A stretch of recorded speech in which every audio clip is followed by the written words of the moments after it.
Cuando surgen y vienen cosas a nuestra vida, como cristianos, lo primero que hacemos es, me imagino que es orar, ¿verdad? Siempre que hay problemas en nuestras vidas o circunstancias, inmediatamente, no importa que usted no haya venido a la iglesia, no importa que a lo mejor usted esté pasando por algo o se sienta de repente que está fallando. Cuando vienen problemas a nuestras vidas, independientemente cómo esté nuestra situación espiritual, primeramente, si no nos sentimos muy a gusto como estamos espiritualmente, vamos a llamarle a un hermano y vamos a pedir oración. ¿Sí o no? Si nosotros entendemos y aparentemente estamos bien, vamos a clamar a Dios.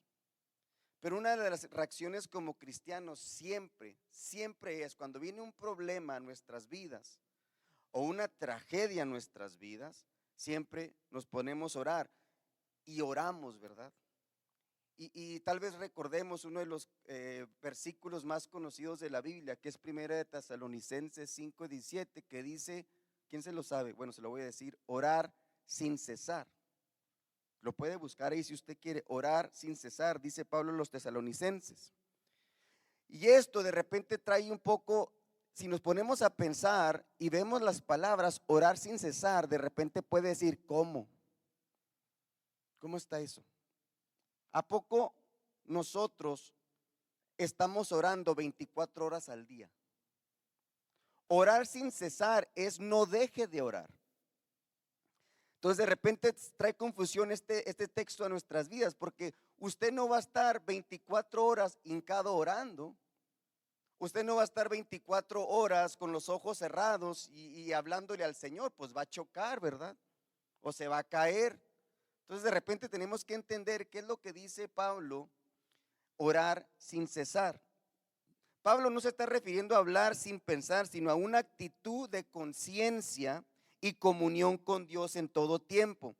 Cada momento despiertos debe ser vivido con la conciencia de que Dios está con nosotros. Como cristianos, cuando hablamos de orar sin cesar, tenemos que estar conscientes que está hablando de una comunión especial y personal con Dios.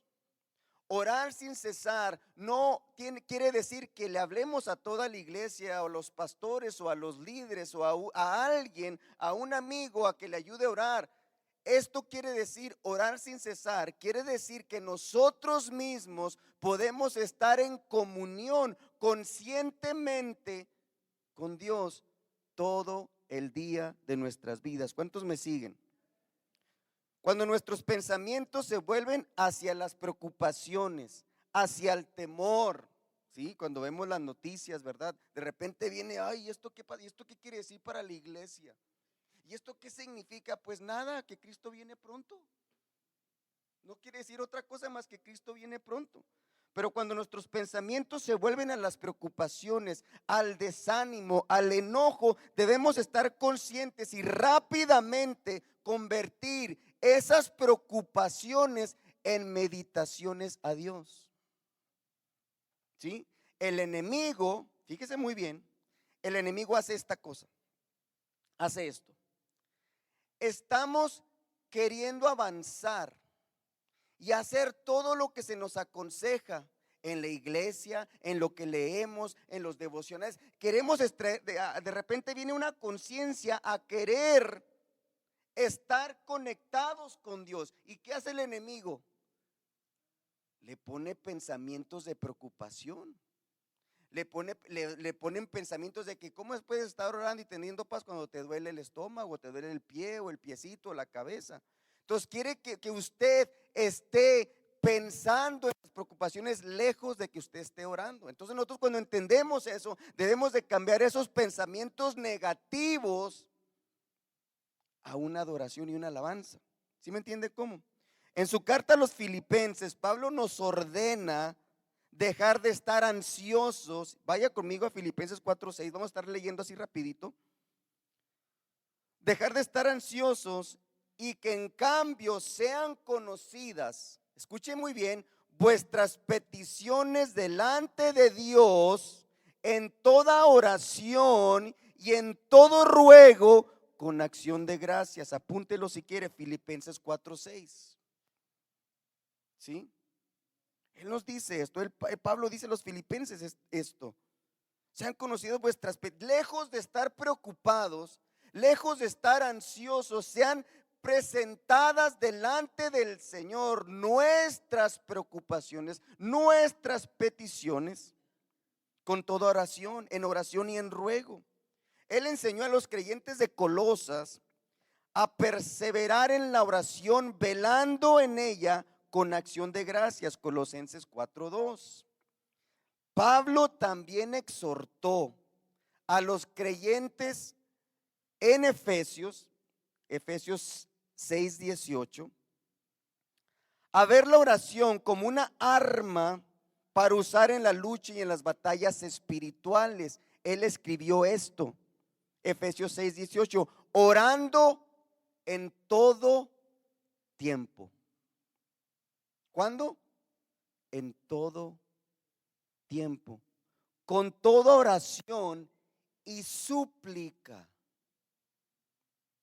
ruego, súplica en el Espíritu. ¿Cómo dice?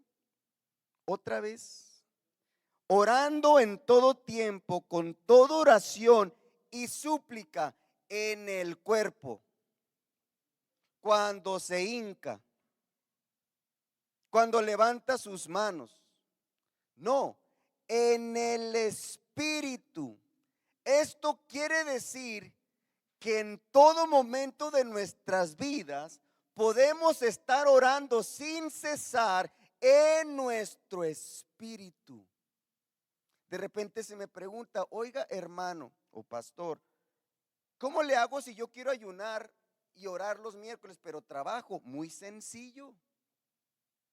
Usted va a estar meditando en la palabra, por eso mandamos un versículo, ¿verdad? A la semana. Si usted de repente no le nace ir a la palabra o no tiene el acceso, aunque todos hoy tenemos acceso en la palabra en el teléfono, pero si tú no tienes acceso porque no le permiten, usted esté meditando en su espíritu, aunque esté trabajando y en lo que sea su responsabilidad, en su espíritu puede estar meditando en la bendita palabra del Señor. ¿Sí? Y podemos estar orando, meditando en Él. Aún cuando esté de repente que venga con algo, con un fastidio, porque pues los compañeros de trabajo, ¿verdad? Siempre le quieren. En ese momento, si usted está en su espíritu orando, va a rechazar cuando le quieran ahí picar y de repente le quieran distraer o le quieran causar un enojo, porque la gente que no conoce a Cristo son bien tremendos, hermanos. Saben cómo llegarle. ¿Sí? Entonces usted puede estar orando en el Espíritu. Y a lo largo del día la oración debe de ser en nuestras vidas la primera respuesta a cada situación inquietante, ante cada pensamiento de ansiedad, ante cada frustración, ante cada circunstancia que en nuestro diario vivir Dios nos permite enfrentar. Dios nos permite enfrentar cosas. Escúcheme bien. Dios nos permite enfrentar circunstancias. Nada en esta vida terrenal se sale del control de Dios. Nada. Todo está en su control. Nada se sale. Él usa estas circunstancias para que nosotros como creyentes podemos voltear al cielo. Pasan circunstancias y en automático, por default, nosotros volteamos al cielo y clamamos a Dios. Ahora la pregunta, ¿tendremos que siempre estar pasando por pruebas y luchas para poder voltear al cielo? No. Debemos de hacerlo aún cuando no hay pruebas, aún cuando no hay lucha. En ese momento, en lugar de clamar y pedir, ahí deberemos de voltear al cielo y ser agradecidos y bendecir a Jehová nuestro Dios en todo momento, en momentos de pruebas como en momentos de gozo. ¿Cuántos dicen amén? Dice la palabra en uno de los versículos de enero que se los mandé esta semana: fíate de Jehová con todo tu corazón. Confía en Jehová con todo tu corazón y no te apoyes. No te apoyes en tu sabiduría. No te apoyes en tu inteligencia, perdón, quise decir. No te apoyes en tus fuerzas. No te apoyes en que no venga lo que venga, yo siempre tengo una actitud correcta, pero el día que no puedes vas a explotar. Y hasta la esposa la va a llevar y los hijos también. No confíes en tus propias fuerzas, porque nuestras fuerzas como humanos son limitadas. ¿Cuántos dicen amén? La oración continua es en esencia una continua dependencia de Dios y nos sirve como una comunión continua con Dios. Cuando dependemos totalmente de Dios, eso nos mantiene estar conectados con Él. Nos pasa algo, no importa, Dios va a obrar. Viene la enfermedad, no importa, Dios me va a sacar adelante. Y si no, I'm ready. ¿No? No decimos eso. Eso es lo que quiere el Señor con nosotros. Es por ello que es más fácil, miren, en la oración, en el pueblo cristiano o como creyentes, la oración debe de ser como el respirar. Como el respirar. Algo que lo hacemos conscientes e inconscientemente. Cuando un niño al nacer, nace, y por ahí estuve leyendo que al nacer y empieza a llorar, es porque sus vías respiratorias se están abriendo y se está acostumbrando a respirar. Ya después si los ven cuando están chiquitos, respiran bien fuerte, ¿verdad? Ya después lo hacen en automático. Así debería de ser la oración en nuestras vidas, algo que en automático tenemos que hacer. Ya después que el niño crece o ya nosotros ahorita ya de adultos, es más fácil, es más difícil dejar de respirar que respirar. ¿Cuántos aguantan la respiración más de 3 minutos? Nomás Chepe, que el otro día me dijo que duraba 4 minutos o no sé cuánto abajo en el agua. Yo lo intenté, no aguanté ni 1 minuto. ¿Sí me entienden cómo? Es más, ya después que aprendemos a respirar, es más fácil respirar que el dejar de hacerlo. ¿Cuántos dicen amén? La oración debería de ser lo mismo. Así como no podemos vivir sin respirar, como creyentes, escuche esto, no podemos sobrevivir sin la oración. Si usted no ora, escuche esto, deja la puerta abierta a pensamientos pecaminosos. Si usted no ora, su mente literalmente y fácilmente se contamina de cosas que no convienen. Si usted no ora, básicamente deja de respirar. Y si un humano no respira, muere. Y si un cristiano no ora, se muere espiritualmente también. ¿Cuántos me siguen? Aleluya. La oración continua, persistente, incesante, es una parte esencial de la vida cristiana y surge de la humildad y la dependencia de Dios. Cada creyente debe orar sin cesar, y una iglesia que ora, un creyente debe orar sin cesar, y como iglesia, una iglesia que ora en armonía, juntos recibe su respuesta. Hoy he titulado mi mensaje el día de hoy, una iglesia que ora recibe su respuesta. Y yo creo que hemos sido testigos en esta iglesia que cuando el pueblo de Dios se une en oración, Dios contesta. ¿Cuántos dicen amén? Acompáñenme por favor a Hechos capítulo 12. Y hoy vamos a ver una historia sorprendente.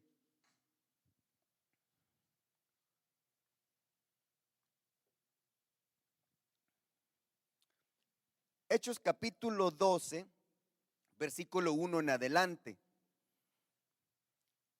El título de ustedes, yo creo que todos tienen ahí un título en su Biblia, ¿verdad? A ver si dice igual que el mío. Jacobo muerto y Pedro encarcelado. ¿Lo dice así? O a lo mejor da a entender. Oremos.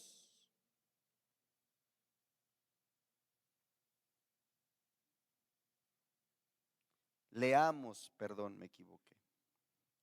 Su palabra es bendita. ¿Cuántos dicen amén? Miren lo que dice la palabra del Señor. Vamos a leer versículo 1 en adelante. ¿Están listos? En aquel mismo tiempo el rey Herodes echó mano a algunos de la iglesia para maltratarla. ¿Quién echó mano? El rey Herodes. Miren lo que dice a continuación. Y mató a espada a Jacobo, hermano de Juan. ¿Sí? Y mató a espada a Jacobo, hermano de Juan.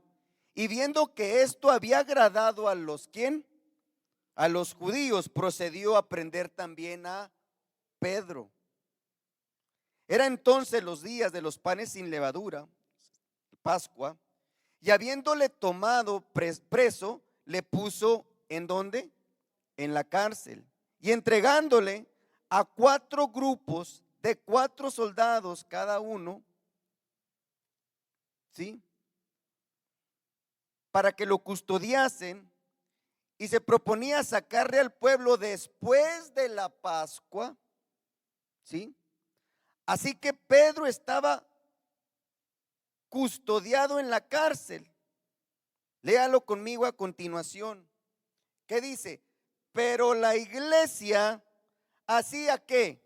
Sin cesar oración a Dios por él.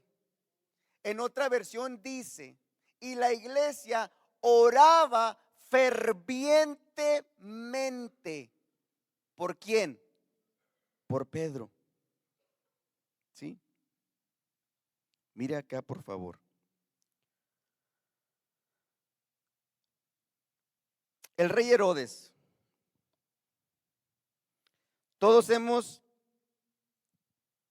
conocemos un poco acerca del rey Herodes. Para este momento,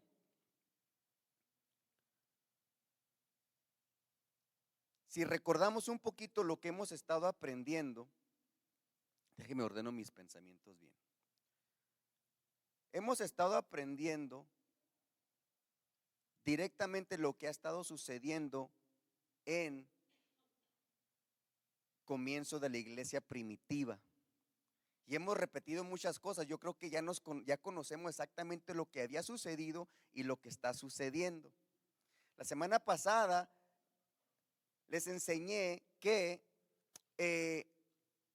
básicamente el libro de los Hechos está compuesto por 28 capítulos dividido en 2. La primera parte se encuentra específicamente el ministerio del apóstol Pedro, ¿sí? Específicamente.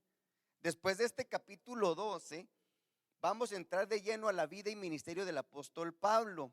Solamente va a haber, ya en Pedro no se va a mencionar, solamente hay una mención por ahí del 15 de Pedro, ya después se va a tratar del apóstol Pablo.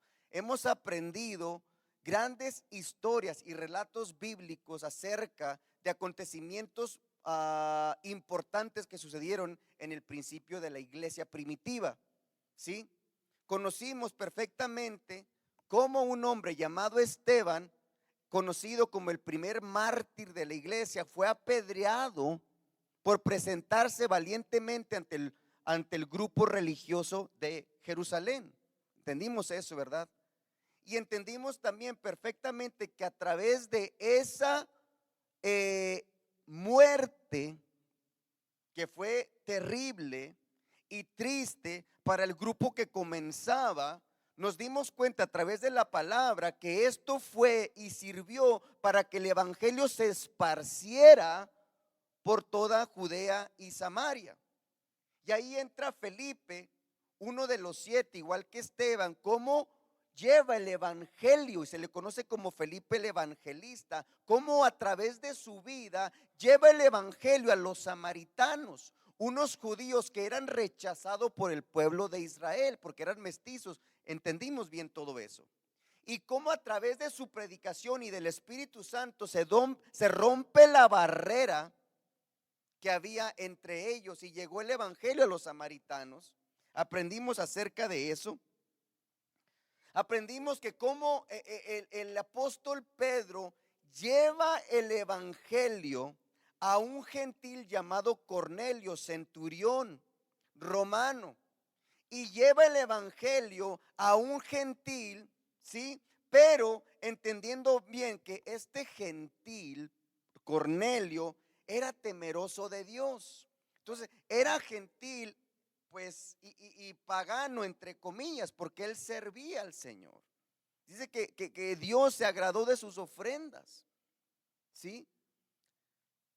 Aprendimos también cómo el evangelio llegó después de en la semana pasada, después de aún a través de la persecución, cómo el evangelio llegó hacia Antioquía de Siria, un lugar completamente pagano. Y como ahí algunos de ahí no le quisieron predicar a los gentiles, pero llegó otro grupo, ¿sí?, que predicó a los gentiles y muchos creyentes se convirtieron y después mandan a Bernabé, ¿sí?, a animarlos. ¿Recuerdan bien la semana pasada? Animarlos, a exhortarlos que permanecieran fiel en el evangelio, en el Señor, en el amor a Jesucristo. ¿Recuerdan? Entonces, en este momento, aparentemente, no me gusta usar la palabra éxito, pero aparentemente había una respuesta de lo que estaba sucediendo. Y había a lo mejor probablemente un éxito en la predicación del evangelio, porque mucha gente se estaba convirtiendo, ¿sí? Pero si recuerdan, en los comienzos, por ahí del capítulo 3 y 4, cuando Pedro y Juan empiezan a predicar el evangelio, surgió una persecución en la ciudad de Jerusalén. Y esta persecución fue a través del pueblo judío, ¿recuerdan? Fue encarcelado Pedro, pero como no le podían echar mano, echar nada en cara, los dejaron en libertad. Después, por ahí del capítulo 15, otra vez se dice la palabra que había muchas señales, muchos prodigios. La gente era sanada a través de el ministerio de los apóstoles. Y es donde surge esa canción que dice bajo la sombra de Pedro, ¿verdad? Venía mucha gente y ponían a los enfermos para que tal vez la sombra de Pedro los sanara cuando pasara. No dice la palabra si los sanó o no, no lo dice, pero dice que llevaban a los enfermos. Y nosotros cantamos ese canto, bajo la sombra de Pedro ponían los enfermos. Y que dice, no era la sombra, ni tampoco Pedro, sino era el Espíritu de Dios que estaba operando en sus vidas. ¿Cuántos dicen amén? Y fueron encarcelados, ahí fueron encarcelados una vez más. Pedro y Juan fueron encarcelados por predicar el evangelio, porque aparentemente para el grupo religioso ellos estaban haciendo un desorden y querían opacar y querían tapar y cortar desde abajo lo que se estaba levantando, que era el evangelio del Señor Jesús. ¿Me siguen?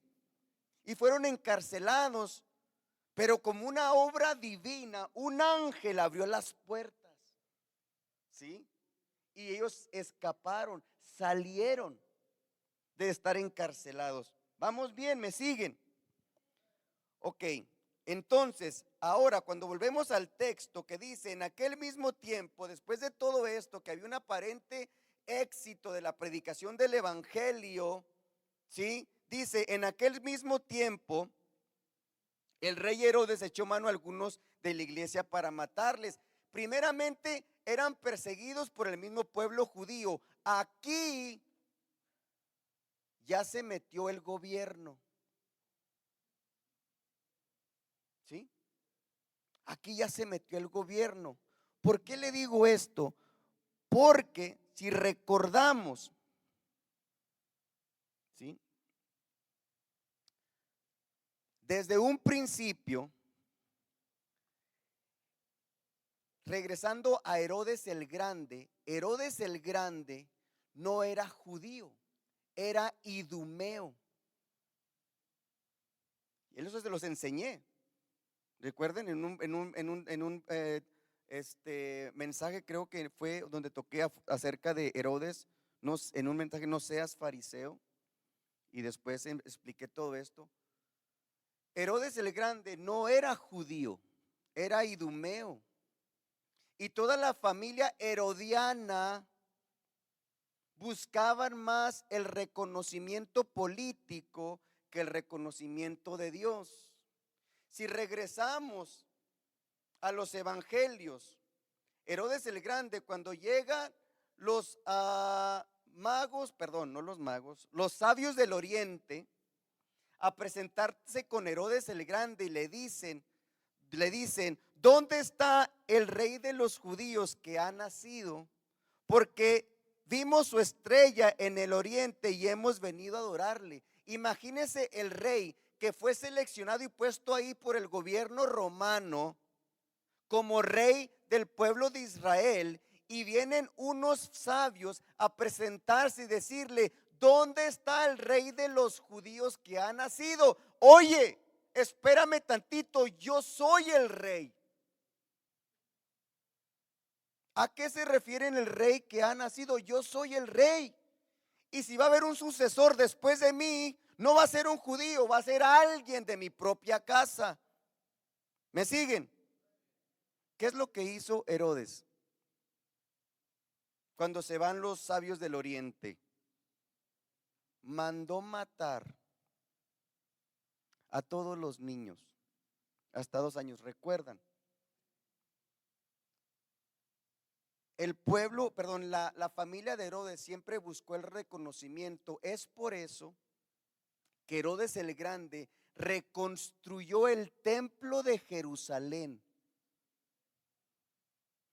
para tener el agrado del pueblo judío, para tener el agrado y tener un beneficio económico, siempre buscando personal, no porque temía a Jehová, Dios del pueblo de Israel, siempre fue con un propósito personal. Y les expliqué la semana que después de él, cuando él falleció, el pueblo de Israel fue dividido en 3 partes, en 3 hijos de Herodes, ¿verdad? Y aquí lo tengo. Sí. Entonces, Herodes siempre buscó, o la familia de Herodes siempre buscó un reconocimiento, siempre buscó ser aceptado por una razón política. ¿Sí? Entonces, volviendo al texto, miren lo que dice. En aquel mismo tiempo el rey Herodes, que era Herodes Agripa, nieto de Herodes el Grande, ¿sí? En aquel mismo tiempo el rey Herodes echó mano a algunos de la iglesia para matarles. Y mató a espada a Jacobo, hermano de Juan. Y mire lo que dice el 3. Y viendo que esto agradó, ¿a quién agradó? A los judíos, procedió a prender también ¿a quién? A Pedro. Qué tremendo, ¿verdad? Herodes no le importaba lo que estaba sucediendo o que era el evangelio. Él quería reconocer, que fuera reconocido. Había un pueblo que no aceptaba el evangelio, los judíos que perseguían a los cristianos. Y cuando él mata a Jacobo, esos judíos que odiaban el evangelio, que odiaban el camino a Jesucristo, brincaron de gusto cuando mataron a un seguidor de lo que ellos llamaban la secta o el camino. Se agradó el pueblo y eso le convino al rey Herodes Agripa. Ahora, una cosa que quiero mencionar, que si usted ve aquí, habla la palabra del apóstol Jacobo. Una cosa que tenemos que entender, que Lucas, autor de este libro, él cubre 30 años de la iglesia. 30. Habían sucedido muchas más cosas. Habían sucedido muchas más, habían surgido muchos más predicadores, muchas más personas. Hay mucha información de lo que sucedió en ese tiempo cuando surgió el evangelio. Mucho, hay mucho. Tendríamos una Biblia grandísima. A Lucas, él seleccionó varias historias y lo que él pensó que era relevante y que nos podía ayudar. ¿Sí? Lucas le da en el capítulo 7 a Esteban, le da 60 versículos a un hombre que fue seleccionado para un servicio. Y a un apóstol llamado Jacobo le da solamente un versículo. Entonces, antes de continuar, yo quiero honrar la vida de Jacobo. Yo quiero honrar a este hombre de Dios, a este apóstol que es considerado el primer apóstol mártir en la iglesia. El primer mártir de la iglesia se llama Esteban, pero el primer mártir apóstol se llama Jacobo. Y solamente tenemos delante de nosotros, a través de lo que escribió Lucas, el autor de este libro, solamente tenemos un versículo. Ahora, de los 12 apóstoles, no que Jesús hacía distinción de los 12 y a unos más quería más que a otros. Pero me dice la palabra y quiero que vayamos primeramente ahí a Mateo, por favor. Mateo 4. Yo quiero darle unos minutitos a Jacobo antes de continuar. Mire lo que dice. Primeramente, Mateo capítulo 4, versículo 17. Desde entonces comenzó Jesús a predicar, ¿estamos ahí? Y a decir, arrepentidos. Jesús, el rey del universo, el creador de la vida, ha venido a este mundo tomando forma de hombre, predicando al mundo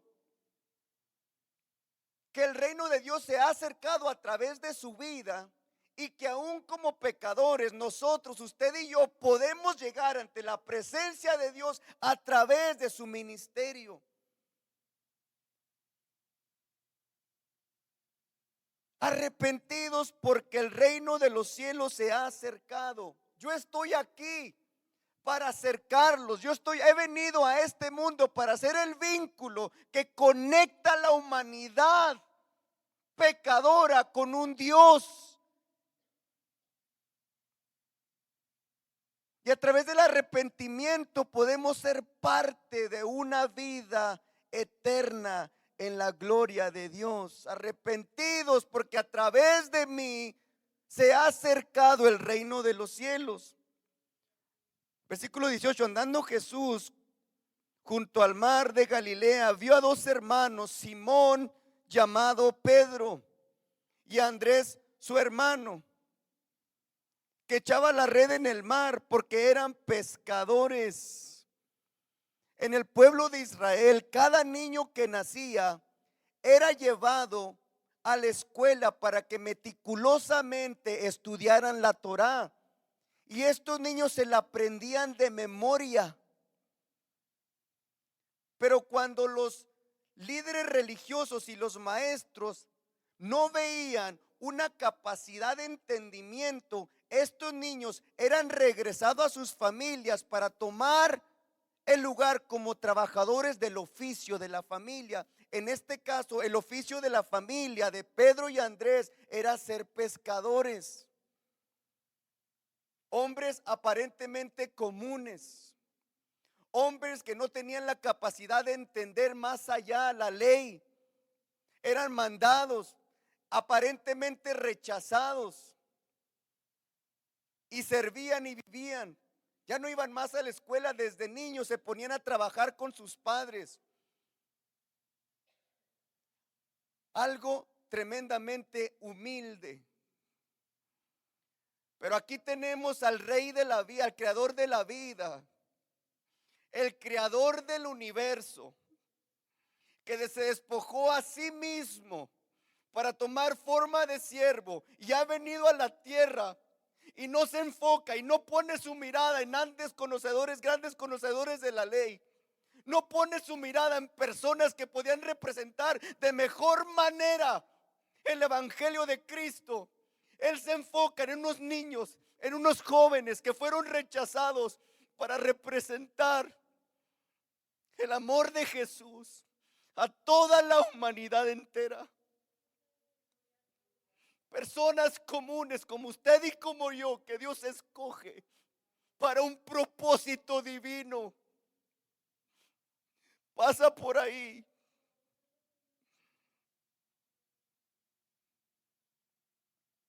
Llamando a Pedro y Andrés y a su hermano que que echaban la red en el mar porque eran pescadores. Y les dijo: venid en pos de mí y os haré pescadores de hombres. Ellos entonces, dejando al instante las redes, ¿quién podría rechazar la mirada de nuestro Rey y Salvador?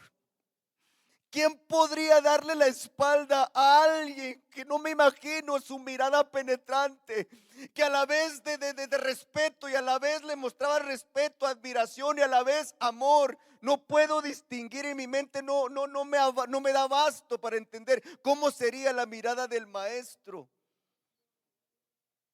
Entonces, dejando al instante, sin importarles nada,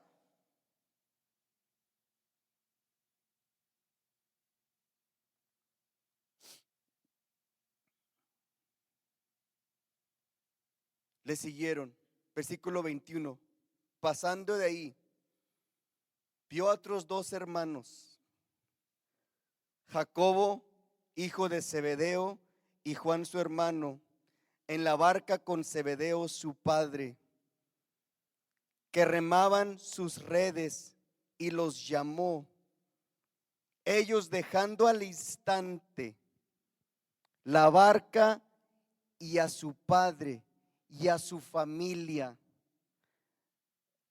le siguieron. Estos 4 hombres fueron las primeras 4 personas que Jesús escogió.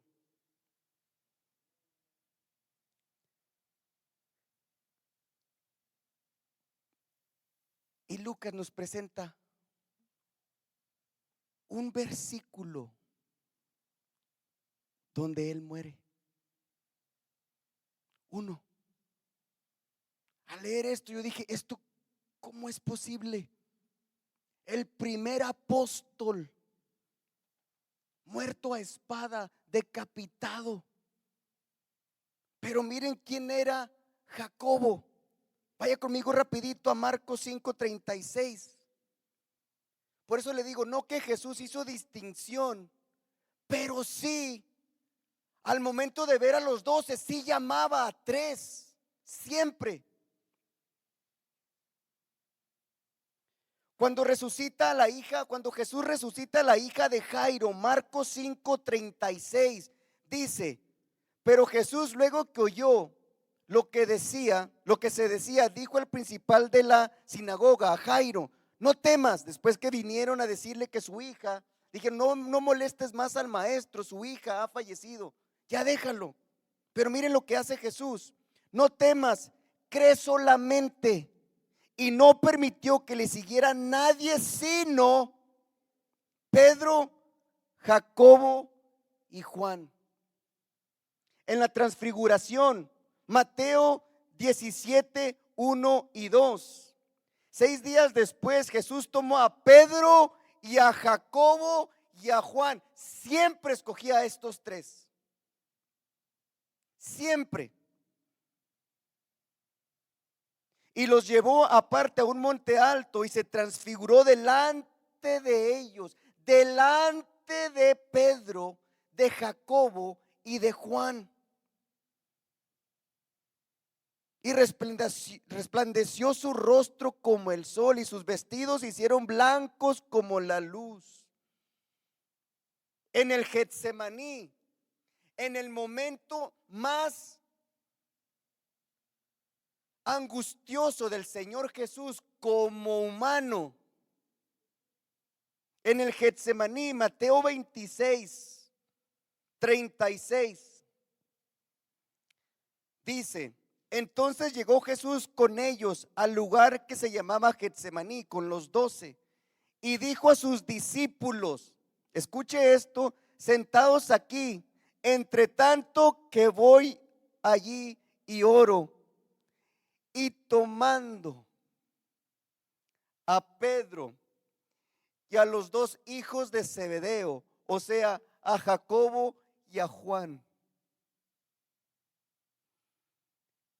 En los momentos que los evangelios nos presentan importantes, en el momento más angustioso donde Jesús como ser humano quería el apoyo de sus estudiantes, de lo que él había escogido, se lleva a Pedro, a Jacobo y a Juan.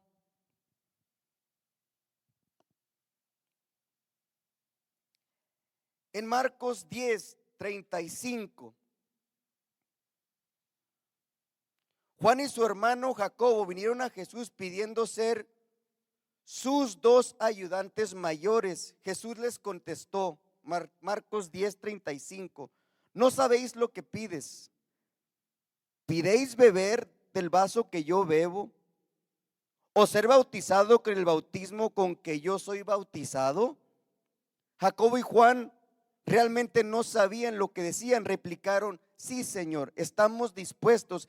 Jesús les repitió, a la verdad, del vaso que yo bebo, beberéis, y con el bautismo que yo soy bautizado, seréis bautizado. Cuando Jesús dice estas palabras, está diciendo, sí, de la misma manera que yo voy a fallecer,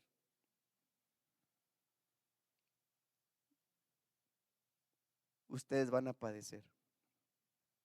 Sí, verdaderamente. No de la forma que ellos querían, pero un hombre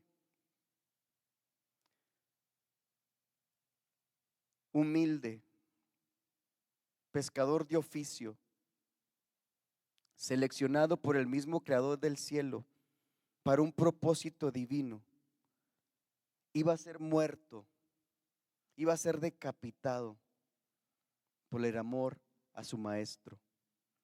No le puedo regalar un simple versículo.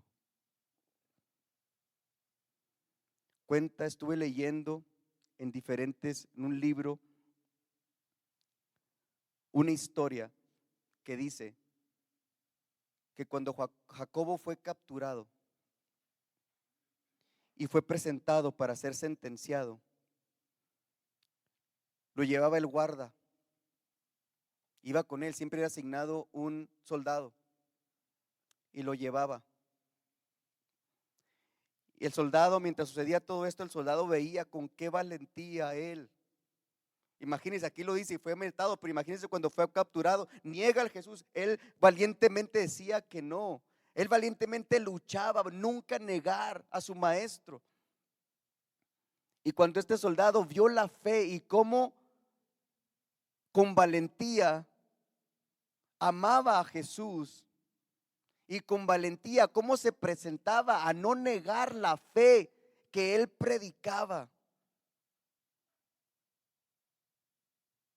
dice la historia que este soldado cuando fue hincado para ser degollado, para cortarle la cabeza, el mismo soldado se arrodilló junto a él y dijo: yo también acepto ese evangelio.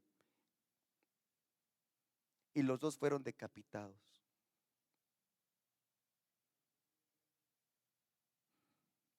La muerte de Jacobo debe de ser de gozo para nuestras vidas. Y quiero hablar a todos aquellos en esta mañana que sirven, que tienen ministerio, que predican la palabra, aquellos que siempre están orando por una necesidad, siempre están atentos a las necesidades del pueblo de Dios, de la iglesia, y tal vez nunca son reconocidos. Pero déjenme les digo, ustedes tienen un lugar especial en el cielo, porque no lo hacen para ser reconocidos, lo hacen por amor a quien que les salvó. Si usted mantiene ese corazón limpio y sincero por amor a Dios, su recompensa no va a ser en este mundo. Tal vez nadie va a escribir de lo que usted hizo, ni siquiera un versículo, pero Dios les va a dar la entrada a un lugar, lo más especial, a nuestra meta, lo que todos queremos, estar en la presencia del Señor. Un hombre, Jacobo, que dio su vida y fue decapitado como primer mártir apóstol en la iglesia primitiva. ¿Cuántos dicen amén? Aleluya. Vamos a continuar al texto, por favor. Regrésese a Hechos 12, versículo 4 dice: y habiendo tomado preso, le puso en la cárcel a Pedro, entregándole a 4 grupos de 4 soldados, cada uno. O sea, aquí está hablando de 16 soldados. No quiere decir que los 16 soldados estaban custodiando a Pedro. Recuerden que las 24 horas en el pueblo de Israel estaba dividido por 4 vigilias. Yo pienso y deduzco, no lo dice la palabra, que tal vez cada 4 soldados estaban cuidándolo, custodiándolo durante cada vigilia que es repartida en las 24 horas, ¿verdad? Dice: y habiéndole tomado preso, le puso en la cárcel, entregándole a 4 grupos de 4 soldados cada uno, para que los custodiasen, y se proponía sacarle al pueblo después de la Pascua. No lo iba a acribillar o a matar en ese momento. Había mucha gente de todas partes celebrando las fiestas. Él quería la atención total del judío que vivía ahí. Entonces esperó a que todos se marcharan para poder, el pensamiento de él era matarle después para recibir una vez más el agrado del pueblo judío, ¿verdad? Así que Pedro estaba custodiado en la cárcel, pero la iglesia hacía sin cesar oración a Dios por él. ¿Y qué es lo que sucede cuando la iglesia se une en oración? Dios contesta. Dios contesta. Aquí tenemos, ahora no era cualquier cosa. Acababan de matar al apóstol Jacobo. La iglesia lo acababan de matar. La iglesia no oraba que lo dejaran en libertad, o de cierta manera estaban orando solamente que Dios obrara, porque acababan de matar a uno y tenían preso al otro. ¿Sí? ¿De qué manera sería la oración? En otra versión dice: oraban fervientemente. Yo no sé de qué manera o qué estaban pidiendo, pero lo que sí estaban haciendo era orar. Sabían que la única salida de Pedro ahí era muerto. Y dice la palabra en el versículo 6: y cuando Herodes le iba a sacar aquella misma noche, estaba Pedro durmiendo entre los soldados, sujeto con 2 cadenas, y los guardas delante de la puerta custodiaban la cárcel. Y he aquí, se presentó un ángel del Señor como la primera vez, y una luz resplandeció en la cárcel. Ahora se me hace muy interesante y admirable cómo en esa condición Pedro estaba durmiendo. ¿Quién podría dormir? Acaban de matar al que siempre anduvo con él y con Jesús. Acababan de matar uno de sus amigos más cercanos. Acababan de matar cortándole la cabeza. Cuando se habla de que le dieron con una espada, es decapitarlo. Acababan de matar. Esto era algo tremendo. No nomás era una persecución, era una persecución a muerte. ¿Sí? Y Pedro iba a morir, pero él está durmiendo. Eso habla de la paz. Él sabiendo, Jacobo murió por un propósito, y su propósito era llegar y estar allá en el cielo.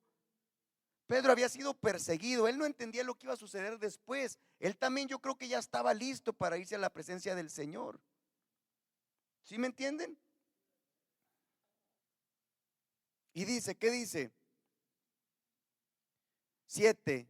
Y aquí que se presentó un ángel del Señor y una luz resplandeciente en la cárcel, y tocando a Pedro en el costado, hey, Pedrito, despiértate.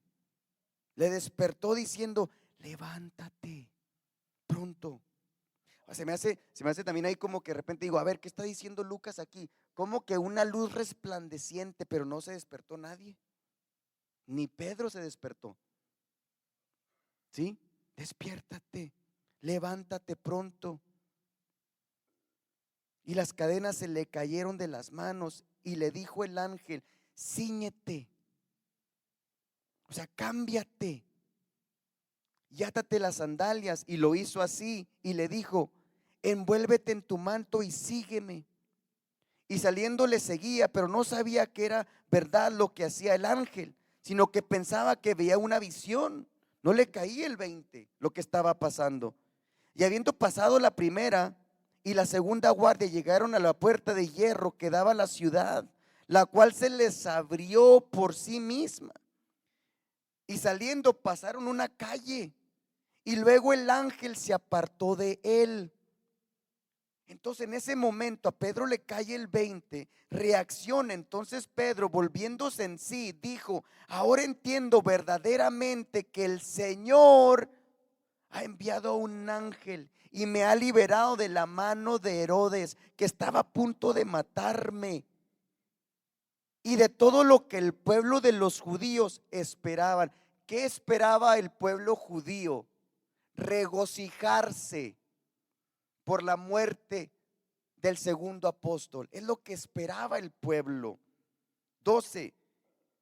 Y habiendo considerado esto, llegó hasta la casa de María, la madre de Juan, que tenía por sobrenombre Marcos. Juan Marcos, años después autor del Evangelio San Marcos. Este es. Cuando llegó Pedro a la puerta del patio, salió a escuchar una muchacha llamada Rode. Esto se me hace bien tremendo y chistoso a la vez. Están orando toda la iglesia fervientemente. Están en angustia total, con un propósito específico, orando por Pedro. Toda la iglesia clamando, no sé cómo. Ahora recordemos que en los tiempos antiguos, en los comienzos primitivos, las iglesias no eran lo que hoy conocemos como estos templos. Las iglesias eran los hogares. No eran las sinagogas, eran las iglesias, eran los hogares en ese tiempo.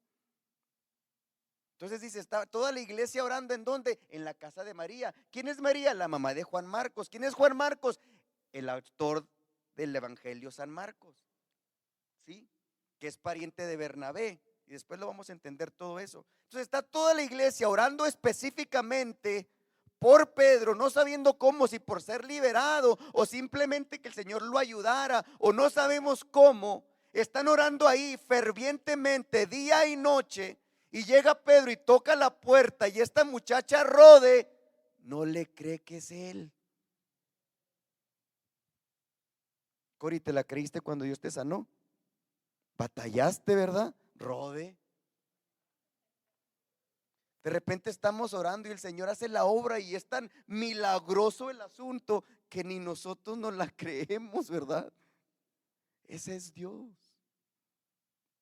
Y cuando el Señor haga un milagro en nuestras vidas, hay que vivir agradecidos toda la vida. Porque si no se hace costumbre, bueno, pues me acuerdo aquel día cuando el Señor me sanó y ya. No, si fue un milagro, es para que nosotros como creyentes estemos orando y dando gracias a Dios constantemente por los milagros que hace el Señor en nuestras vidas. Amén. Y aquí está esta muchacha, toca a Pedro a la puerta y en lugar de abrirle va corriendo a avisar. O sea, lo están persiguiendo para matarlo. Hay guarda por toda la ciudad. El rey Herodes está ahí pendiente, que nadie le puso 16 soldados o 4 y 4 y 4 para que no suceda nada y no se escape, porque a lo mejor recordó que antes habían sido escarcelados y habían sido liberados. Todo esto está en la mente del rey y llega por una cuestión divina. Pedro es liberado y llega al lugar donde él solamente conocía y el lugar donde él tenía que ir, a la iglesia, y no le creen.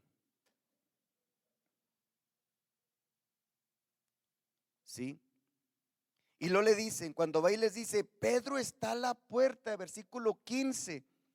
Ellos le dijeron, ¿estás loca? ¿Estás loca? Está sumamente custodiado. Acaban de matar a Jacobo. Está en las manos del gobierno. Y están a punto de asesinarlo. ¿Cómo que es Pedro? Ahora escuche esto bien interesante. Estás loca. Pero ella aseguraba que así era. Entonces ellos decían, ¿qué decían? ¿Qué decían? ¿Es un ángel o es su ángel? Son dos cosas diferentes. ¿Es un ángel o es su ángel? Ok, ahí les va la explicación. El pueblo judío pensaba que cada persona tenía un ángel asignado a esa persona. Ellos creían que cada persona tenía un ángel y creían algunos que ese ángel era parecido a la misma persona humana. Entonces cuando dicen, no, no es Pedro, es su ángel. ¿Sí me entienden cómo? Eso es lo que creía el pueblo. Es su ángel. Mas Pedro persistía en llamar y cuando le abrieron, le vieron, se quedaron atónitos. Pero él, haciéndoles con la mano señas que se callasen, tranquilos, brinquen y salten sin hacer ruido, les contó cómo el Señor le había sacado de la cárcel y dijo, haced saber a esto a Jacobo. ¿Cuál Jacobo? Jacobo, el hermano del Señor Jesús, que era y estaba pasando a ser un líder de la iglesia en Jerusalén. ¿Sí? Jacobo, el hermano del Señor Jesús. Haced saber esto a Jacobo y a los hermanos, y salió y se fue a otro lugar. La oración tiene poder, Cori. Cuando la iglesia se pone de acuerdo a clamar, aún sin conocer el resultado, el Señor escucha. Muchas veces de repente hemos orado por enfermos y enfermos no han sanado, aparentemente para nuestra conciencia. Recuerdo que todos como iglesia oramos por mi suegrita.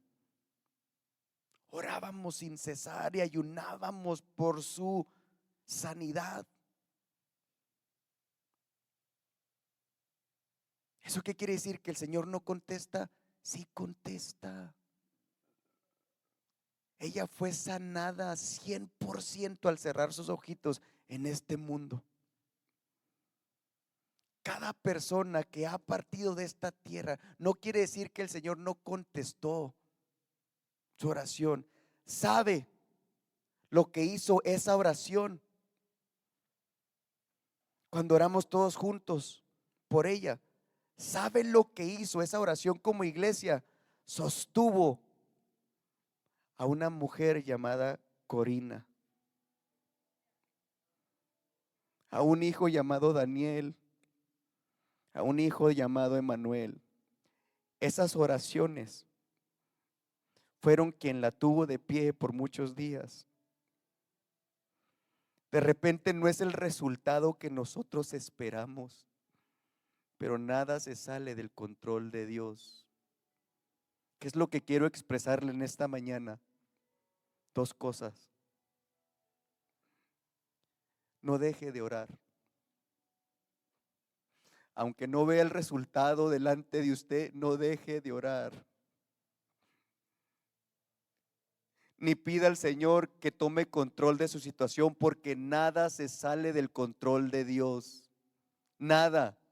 Aún lo que para nosotros se ha salido fuera de control, todo el Señor lo permite en su voluntad con un propósito. Todo, aunque no entendamos. Número uno, no deje de orar aunque sus circunstancias le digan lo contrario. Y segundo, cuando el Señor en su misericordia y a través de su santa y bendita voluntad, Él respondiera a nuestras peticiones y nuestras oraciones, no deje de ser agradecido. No deje de ser agradecido. Yo creo que todos los que estamos aquí, todos, sin excepción de personas, todos, el Señor nos ha escuchado y nos ha regalado algo que hemos pedido. Todos aquí el Señor ha hecho algo por nosotros. Hoy quiero que ahí donde está o acá en el altar, dé gracias por lo que el Señor ha hecho en su vida. Aunque lo hizo hace 10 años y a lo mejor ya no le da gracias por esa situación, hoy quiero que lo recuerde. El mayor milagro que tenemos delante de nosotros es nuestra salvación.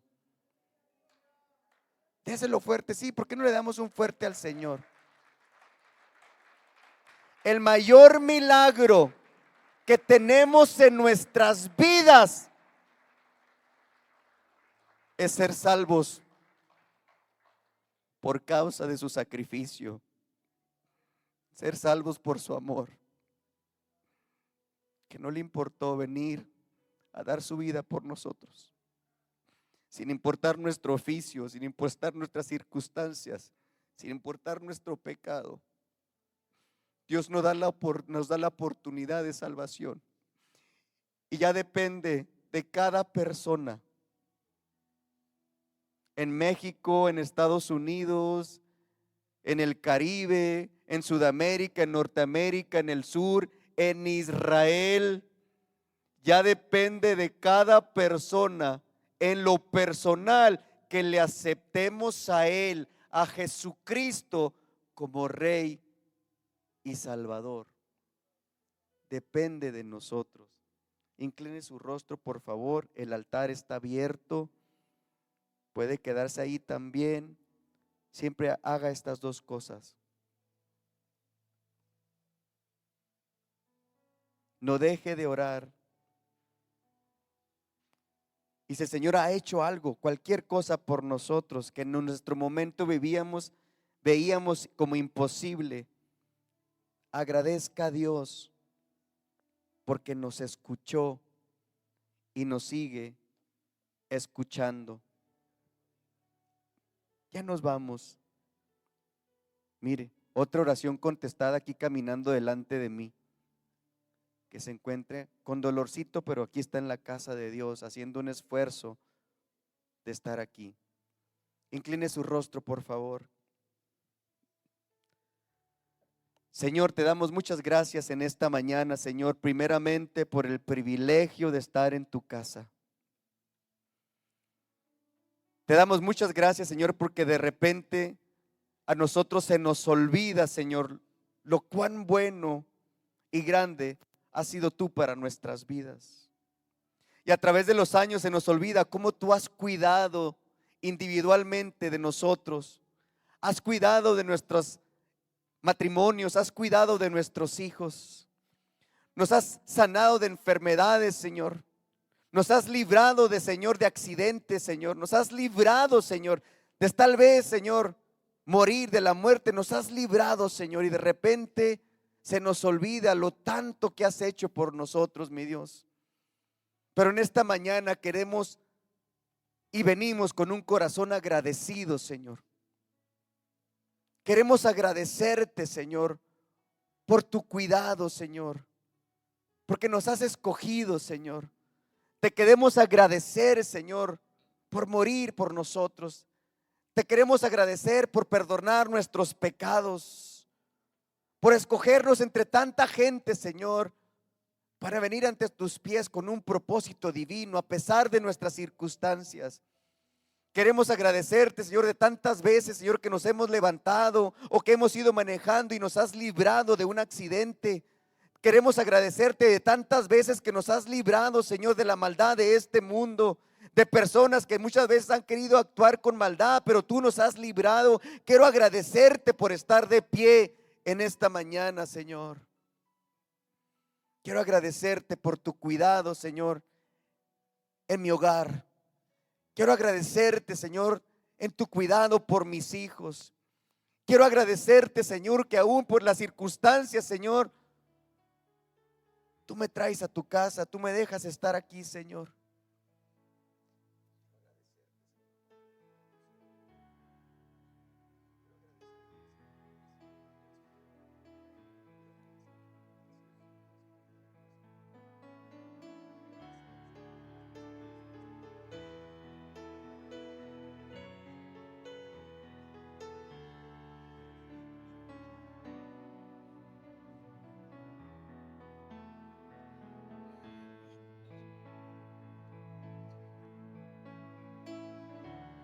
Estamos aquí para adorar.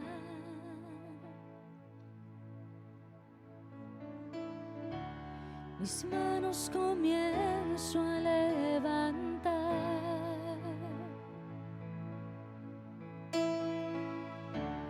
Mis cargas comienzo a soltar, porque tú y yo